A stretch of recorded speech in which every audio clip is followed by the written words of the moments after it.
Hey, this is Kendell Marvel, and you're listening to Walking the Floor. I'm walking the floor over you.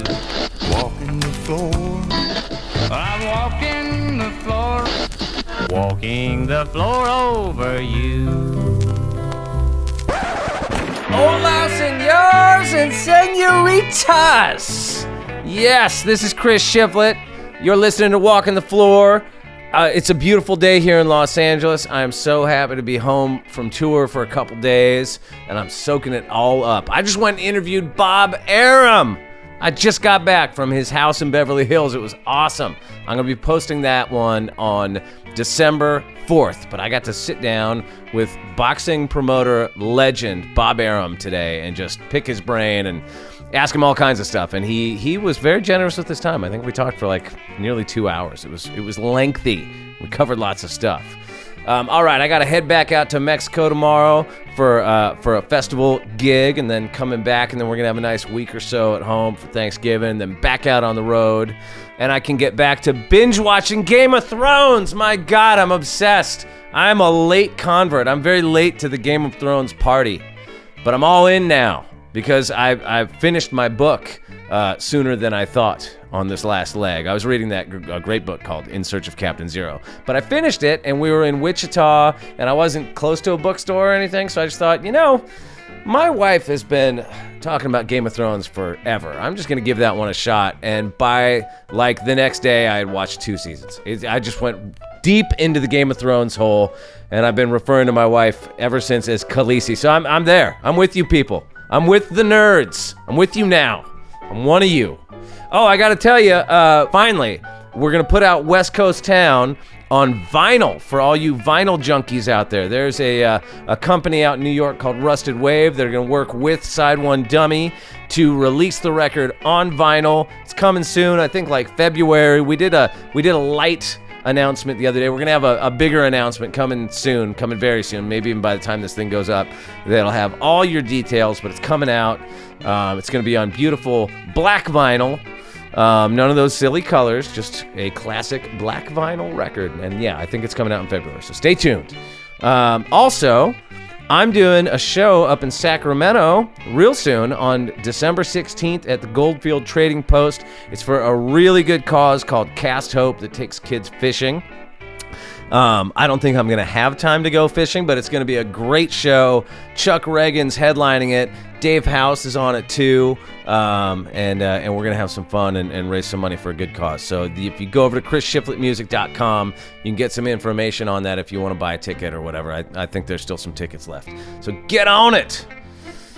So you may remember last week I was talking about all the recent gun violence stuff going on in this beautiful country of ours. And sadly, this week on Tuesday, there was more gun violence. Northern California. Another one of these white male terrorists went on a killing spree and killed a bunch of people. And I don't know the details, but it sounds horrible. Just another example of this scary, scary gun violence going on in this country that's just getting worse and worse. And sadly, more commonplace. And I just got to say, somebody posted something on my Instagram post from last week about, the good guys with guns stopping bad guys with guns. Come on. It's magical thinking. It's just not reality. It overlooks the fact that bad guys with guns are killing a lot of people in this country, and it needs to end. All right. Enough of that. Let's talk about music gear. Let's talk about going to Zounds.com and buying the gear you need. At Zounds, you never have to pay full price all at once. You can split your order total over 4, 6, 8, or 12 monthly payments, whatever best fits your monthly budget, and Zounds never charges interest, ever. Zounds.com. Let's get on over to the interview.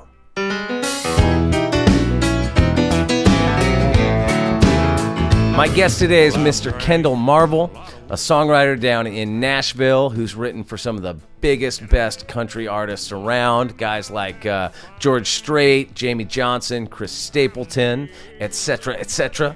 Kendell also just put out his solo debut. It's called Lowdown and Lonesome. And if you haven't listened to it or bought it yet, I suggest you go do that ASAP. It's total rockin' honky tonk. It's great. He plays a song from it at the end of this interview, so make sure you stick around for that.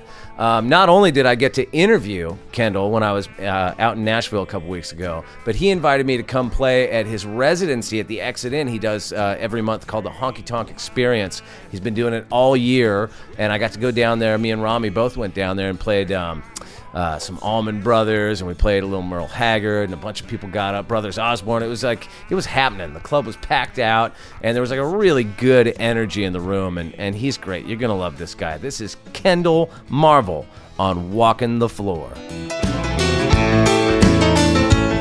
I do what I do. I was going to head out there after playing soccer, but I was so fucking beat up. I'm beat up right now. I mean, I woke up this morning just like, oh, man.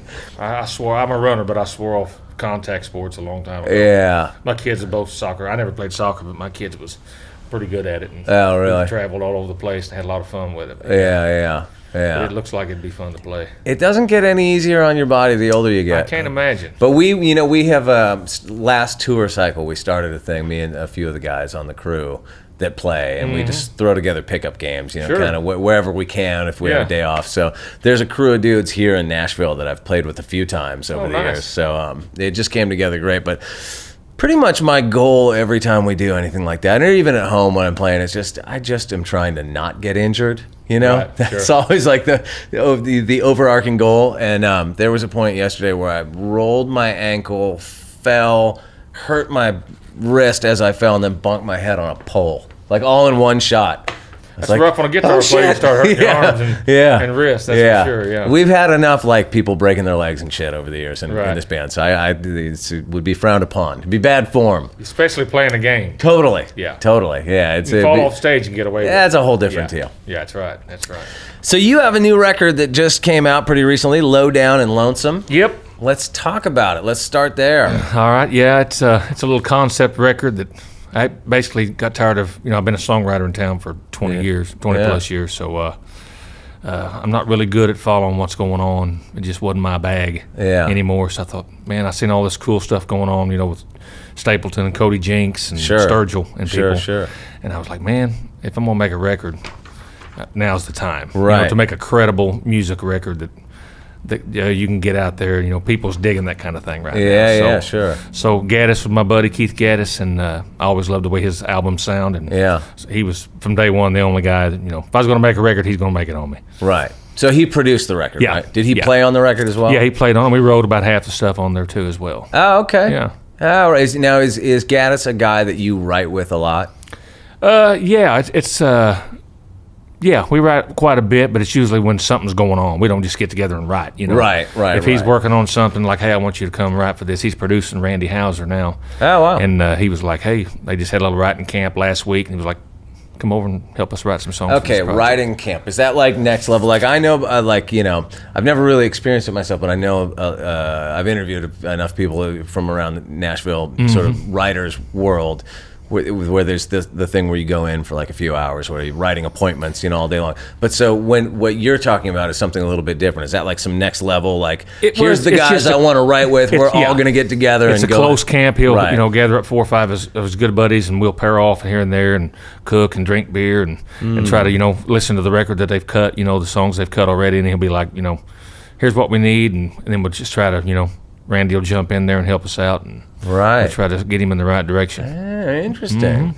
But with your own record, being a guy who, like you said, has been a songwriter here for a long time, I assume you've got like just a stack of songs that you could pick. How do you figure out which ones are going to be for you? Well, I mean, obviously, when we built the whole record around that one song, Lowdown and Lonesome. Right. The concept was, let's do a record on in the songs. I'm either Lowdown or I'm Lonesome. One of the two in the songs, or both. Okay. And so that's the concept of the concept. Yeah, the whole it's not like about a boy named Johnny as he goes through. Right. So we just, we dug through the songs that I had. There's no aliens. When I hear concept record, my mind goes aliens right away. No aliens. No. Dragons, that sort of thing. There was a couple long evenings where, we might have thought there were some aliens around, but besides that. But no, so we just started building songs. We picked out about maybe 3 or 4 older songs that I'd written. Right. And then went to work writing the rest, fill in what we didn't have. And so who, I know, so you said Keith Gaddis produced and played on some of it, but I know Audley Freed was involved there. We kind of mixed it up with half rock, half country guys. We had him and Fred Eltringham and Then on the countryside, we had Cowboy Eddie Long, who played steel with Hank Jr. for 20 years. Oh, wow. Now he plays with Jamie Johnson, and so he's country, Yeah. And it's had a bunch of good musicians. Had Mickey Raphael playing harp on it. And, Oh, really? yeah, it was a lot of fun. How does that work when it's you making your own record? Because you know all these guys from being here and from writing and working and everything. Are you do you guys all kind of play on each other's projects? Like Well, they don't call me to play on nobody's project too much, but I'll guess sing on it or something. But I write them a song. Right. I could probably play a little acoustic for them. But I let the musicians be the musicians. That's what we hire them for. Right.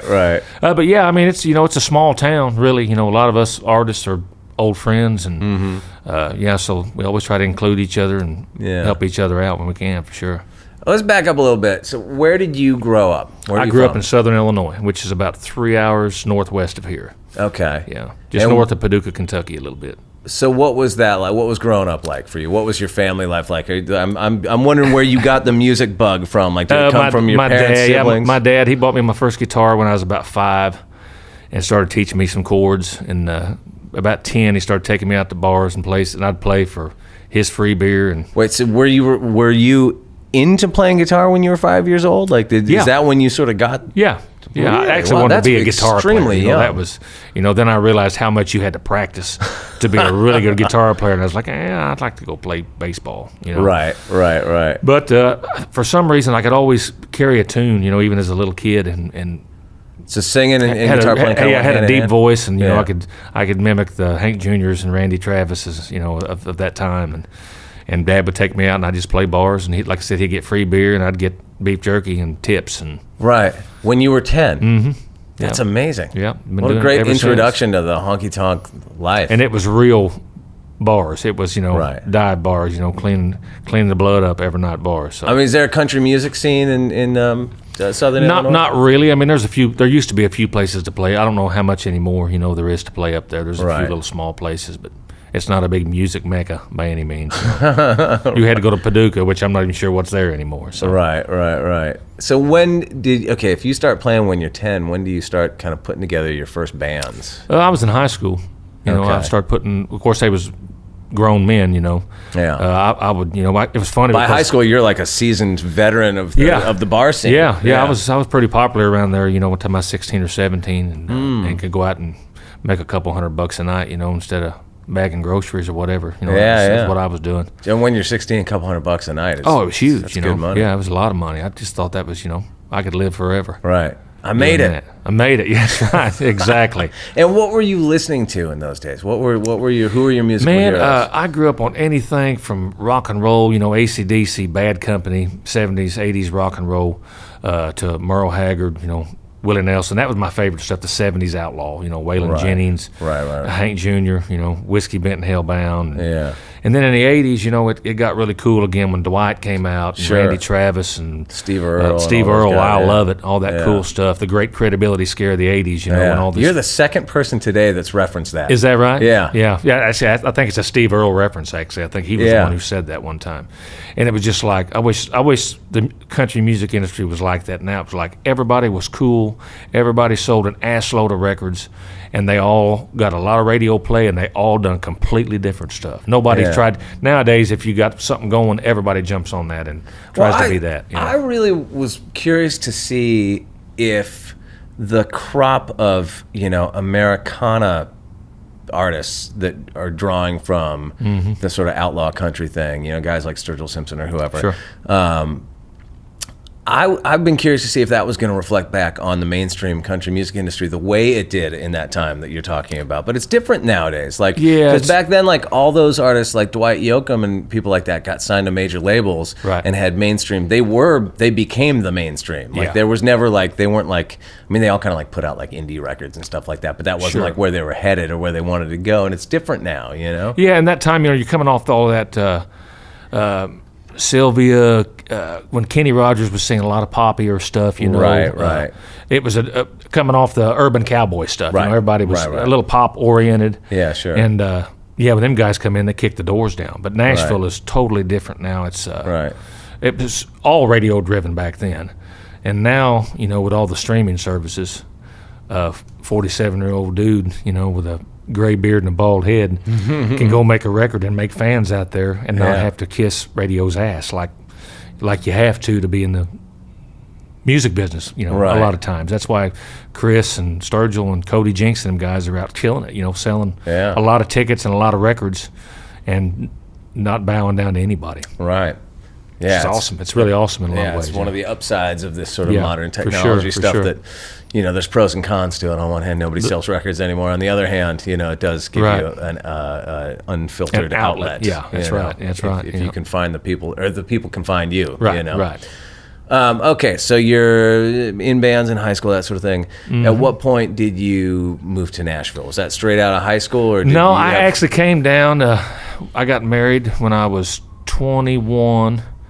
And my wife and my daughter and I moved down here for about 6 or 8 months. I was lazy, I thought I should come down here and somebody's going to come knock on my trailer door out in Goodlettsville and say, "Hey, you need a record deal. You're awesome." Were you trying to make it as an artist? At that I moved here to be an artist. And were you already writing? At that very time? little. I mean, I was writing, but it was it wasn't good. It wasn't good. Right. It was them kind of songs. Like you look back now and I wouldn't play them for anybody. Right. But I thought they was hits at the time. Yeah. So I should have spent more time writing then, but I didn't. So that lasted 10, 11 months. Then I said, I'm going back home where I can play and make some money on the weekends. You couldn't make any money here in Nashville, play for tips, So I was like, I'm going back home. And so I'd done that for about 7 or 8 years, and I actually took a job, worked in a tire factory. And out of the blue, a guy named Scott Simon, who, when I met him, he was an attorney. I met him when I was in high school. He was a music business attorney. And then he went on to become a VP at Sony here. And then he left Sony and was starting a management company. Okay. So he was like, "Hey, you still sing?" And I lied and said, "Yeah, all the time. I wasn't really doing much." He said, "Come down and play me some songs." So I come down and played him some songs. And were you writing through all that time? I had a handful of songs. But like I said, they wasn't anything good. Right. But so I come down and he said, you need to write some more songs. And I was like, "Yeah, probably." He said, "Nobody's going to give you any good songs. They're going to give them to Tim McGraw and Kenny Chesney, blah blah blah." Right. And I was like, "Okay, I get it." So started hitting, come down here a day or two a week and hitting songwriter nights and meeting people. And in the meantime, I'd quit my tire factory job, and my dad and his wife owned a little mom and pop motel. So he would give me a couple days during the week to come down here, and then I'd work. And that lasted for about a year. And he finally said, "Won't you move?" He said, "I'll pay you for a year. I'll keep you on the payroll." They paid me $400 a week. I said, "All right." I said, I'd learned a little bit about publishing and blah, blah. I didn't know a lot about that kind of thing. Yeah. I said, "If I get any songs cut, I'll give you the publishing." And the day that I moved to town, I wrote my first hit song. I heard that story. I read that story. Maybe it was in your bio or something. Please tell that story. Because you wrote a hit song for Gary Allan, right? I did. Yeah, I wrote it with a guy named Casey Bethard. Casey had been around town a little bit. Hadn't had any hits yet, but he was a great songwriter, still is a great songwriter. So we just got together that day. We'd met, a year or two earlier and had written a couple times. And so he just happened to be my first writing appointment. And I had a melody and he had a title, and we wrote it, and it was immediately. I mean, it was put on hold like pronto, Right. And did you know at that point where you're like, I think we just wrote something good here? No, I had no idea. Right. No, I thought it was okay because our demo, the way we demoed it up, it sounded like, which was cool, Werewolves of London had the down. Oh, okay. Yeah. So, but then when exactly, but when Gary cut it, man, Mark Wright produced that record, and a lot of times a producer will just go in and copy your demo. Right. But Mark went in and actually made that song a hit. Put a big guitar riff on the front of it. Yeah. And just made it really, really cool. And I remember we was kind of pissed a little bit, not pissed, but we was like, damn, we really wanted Mark Chestnut to cut that song.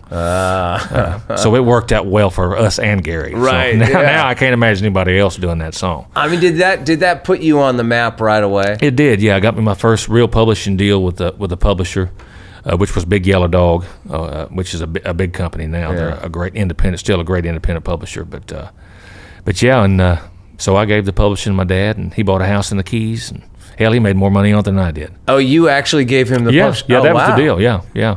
Actually, he got a couple songs cut there that first year. I would have renegotiated that deal. I should have. I should. Now he's like, "Hey, son, get some more of them old songs cut that first year." I guess you'd get that money back at some time, right? That's right. Yeah. That's right. So yeah, he done all right. Yeah, that's amazing, man. So I mean, talk about I'm just fascinated by the sort of songwriter culture here in Nashville, and you've been here for 20 years, like you said. Can you talk about, like, from that point, getting that song cut, what was it like sort of establishing yourself here as a writer? It took a little while, for me to get in the room with the big boys, you know, to write with the guys who are... Like, do you eventually sort of narrow it down to a handful of guys that you like to write with, or it still at this point in your career, are you writing with a lot of different people all the time? Not as much anymore. I've kind of got it narrowed down, and I don't write as much since I'm out making a record and doing that kind of thing. I really have no interest in writing what's going on in Nashville. Right. So if I'm writing, like I wrote today with Brothers Osborne, I love those guys. They make really cool records. Their music's credible. Yeah. So guys like them with Stapleton, and a handful of other just regular songwriters that I write with, Casey Bethard and a few of them guys who are like-minded. Yeah. But if we're chasing mainstream radio, I have no desire at this point in my career until I'm broke again, to do that. Right.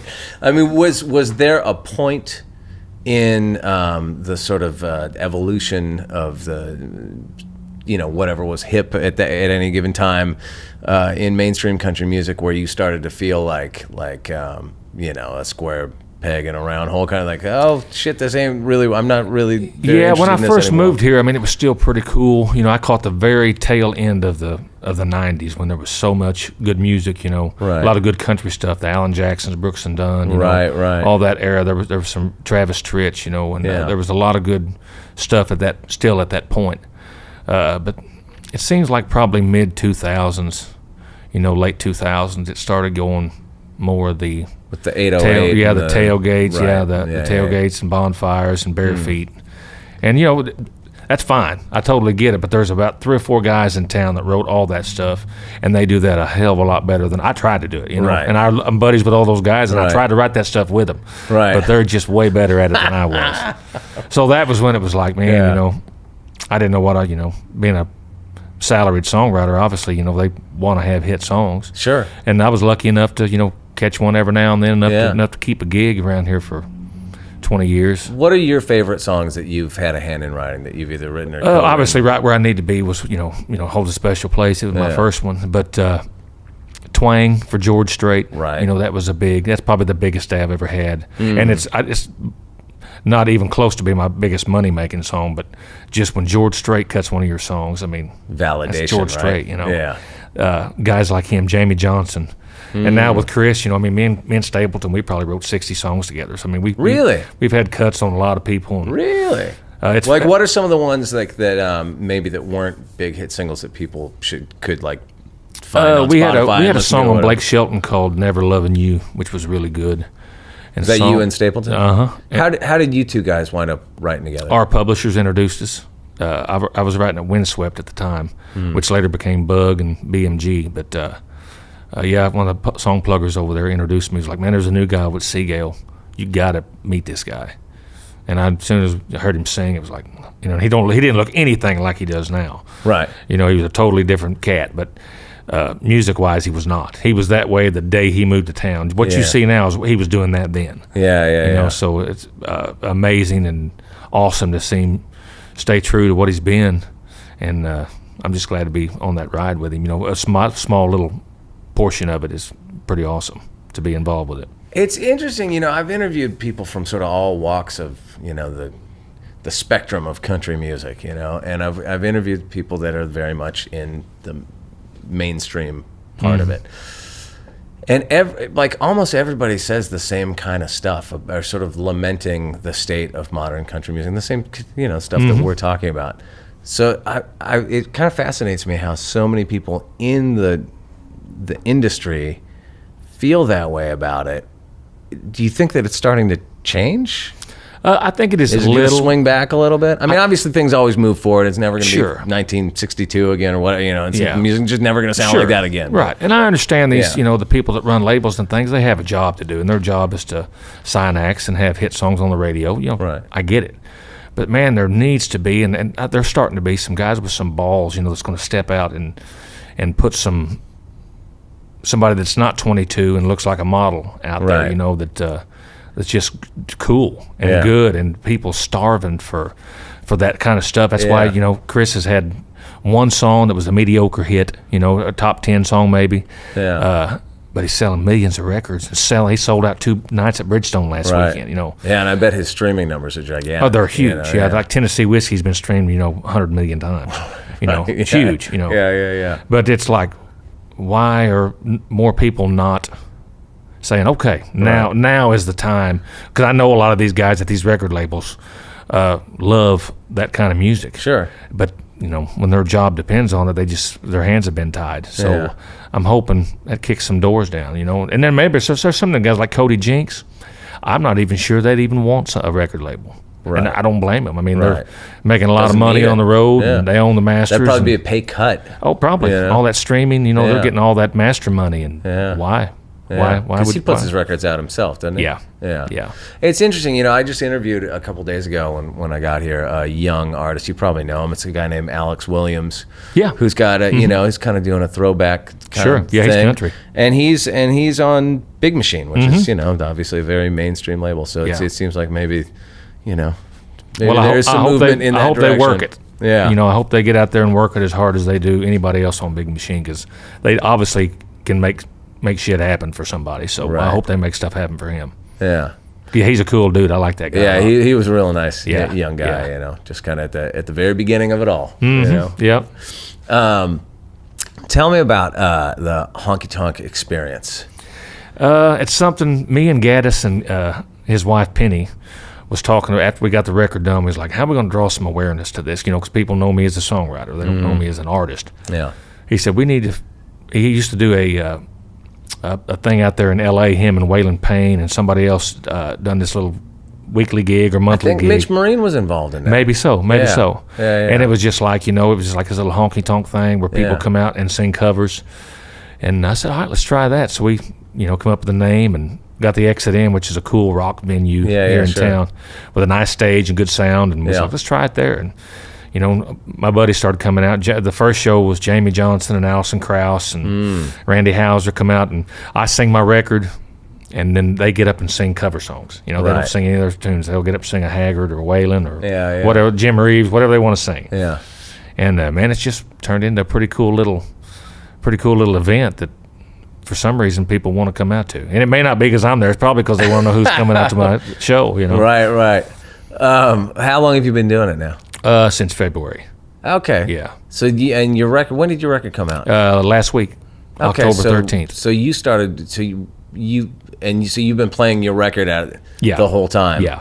Wow, that is some advanced planning. It is, yeah. Amazing. Well, I thought you just cut a record and put it up on the internet and that was that. Right. There's a lot more stuff involved when you're doing your own, putting it out yourself. And, I know. It was. I got a great publicist. So my neighbor Heather Bond is.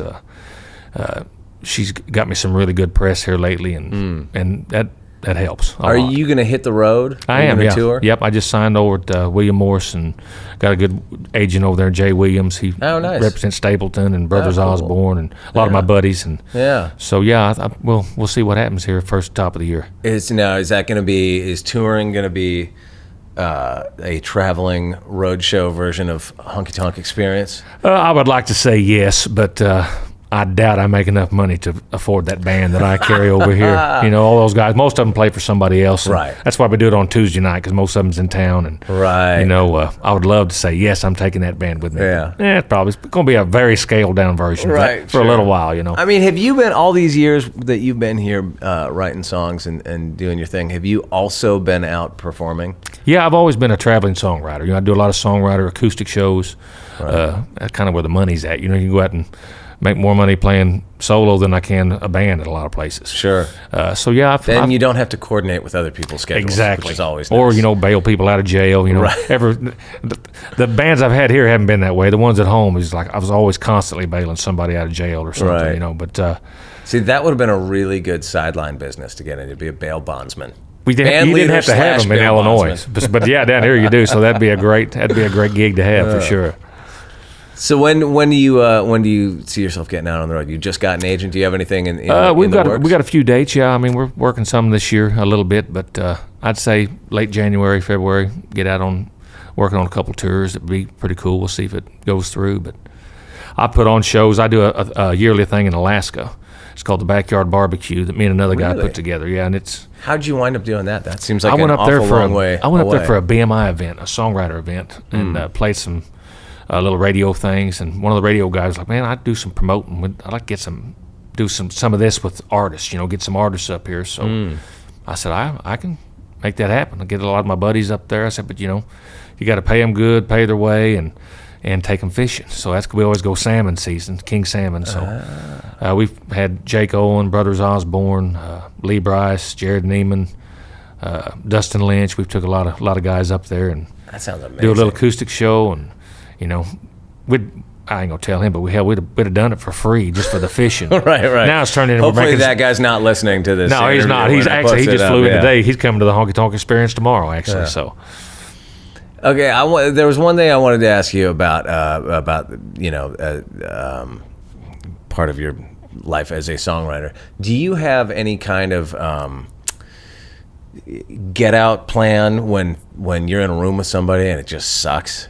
It's not working, or do you just have to grit it out? No, I'll just go. I mean, it's why waste their time or mine. Right. I mean, I'm not. Are you like 20 minutes into it, like, all right, this ain't working. I'll see you later. Sometimes. Take I mean, care. I usually give it longer than that, obviously. Yeah. But also sometimes it's, hey, let's just go get something to eat, and think about it. Maybe we'll come up with something, whatever. Yeah.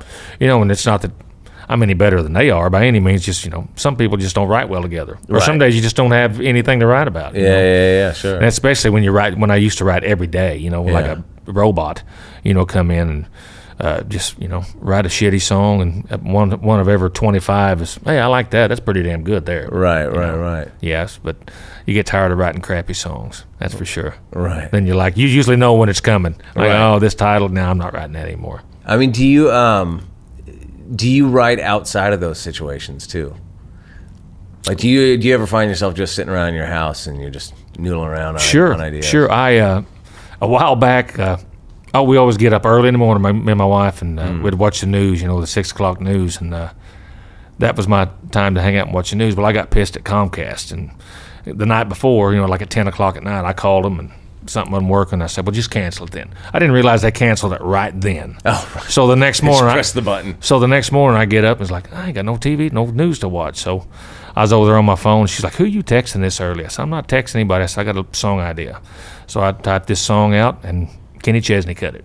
So I was like, really? Yeah. I was like, maybe I should not watch the news in the morning. There's a lesson there, kids. If you're listening, get off those goddamn devices. Turn right. your TV off, and you might write a hit song for Kenny Chesney. Right. Oh, man. And I've gotten worse with them damn devices too. And I always used to complain to my kids about it. Oh, yeah. And it's just like now I've turned into one of them. I was like, I have to just get away from it every now and then. I know. It's awful. My kids luckily don't listen to my podcast, so they won't know that I'm actually playing Yahtzee and Solitaire on my phone constantly when I'm telling them to get off of theirs. Right. How many kids you got? I got 3 boys. 3 boys? How Yeah. old?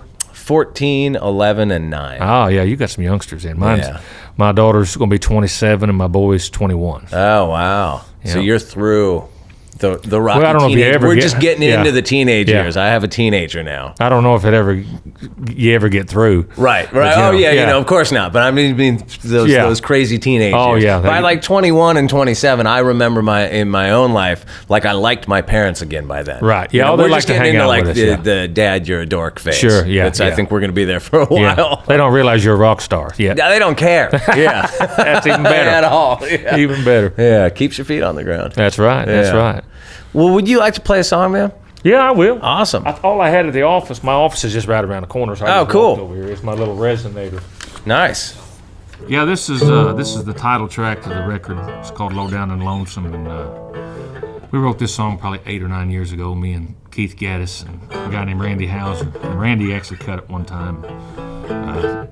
Cut it way different than this one.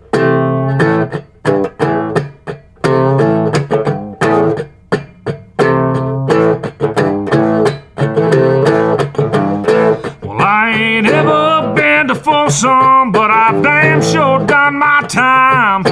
Trying to please a woman, trying to walk the line. When she washed her hands with our love, I went right straight down the drain.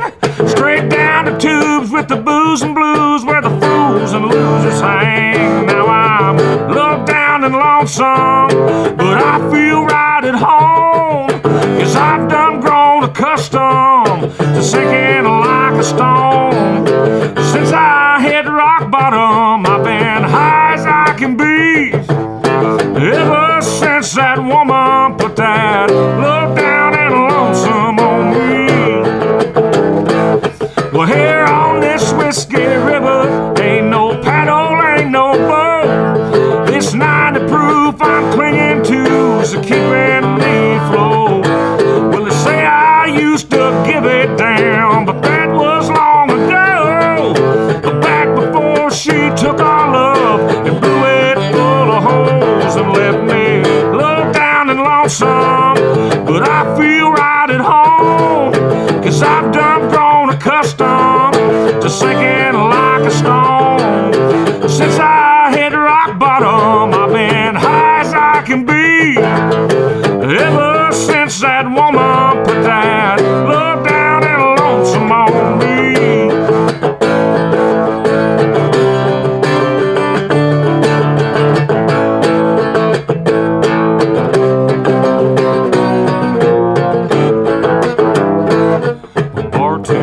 Keeps her picture on the wall here just in case I ever can't remember how I wound up in this place. Love down and lonesome, but I feel right at home, 'cause I've done grown accustomed to sinking like a stone. Since I hit rock bottom, I've been high as I can be. Ever since that woman put that love down and lonesome on me. And she put that love down and lonesome on me. Love down and lonesome. Love down and lonesome.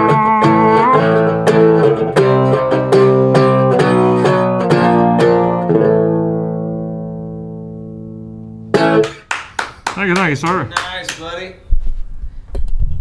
Thank you for coming and talking to me today, man. Thank you for having me, brother. Appreciate it. We've been texting back and forth for a while. So it's I good know. that we made it happen. It was in the car. So I guess I'll pay the fine. All right, that was Kendell Marvel on Walking the Floor, playing the title track to his brand new record, Lowdown and Lonesome.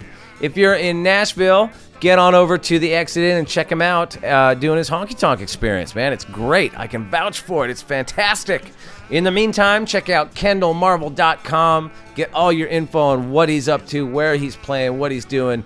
Buy his t-shirts, all that sort of stuff. And when you're done doing that, get on your Spotify app and follow Walking the Floor playlist on Spotify. Walking the Floor with Chris Shiflett playlist on Spotify. And if that's not enough of an assignment, then you have to go to the iTunes store and you have to rate and review this show, because it helps, man. All right, that's it for this week. We'll be back next week, as always, with my interview with Cindy Wilson from the B-52s, who's putting out her solo record, I think, the week after that. Anyhow, check it out. We'll see you soon. Adios, amigos! Good night.